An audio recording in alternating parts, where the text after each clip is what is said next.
Hello mga kaigsuonan, maayong adlaw para sa mga byuda. Kay naamang ko'y nakita nga mga byuda na experience nako ba nga once nga na byuda na gani sila magwala sa sarili, murag mawad-an og maayong panghuna-huna kay gusto nila kung asa dapitong lipay sadya didto sila.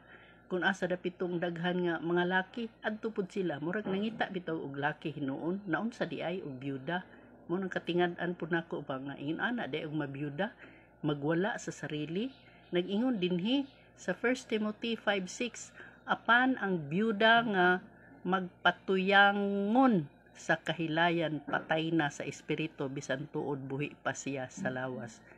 Pagkadelikado ani ana kay og magpatuyang di ay ka sa kahilayan patay na di ay bisan buhi ka pa sa imong lawas.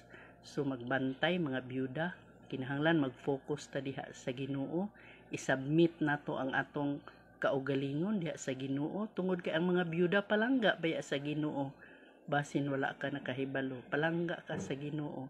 So maura to, salamat kay sa pagpaminaw. God bless.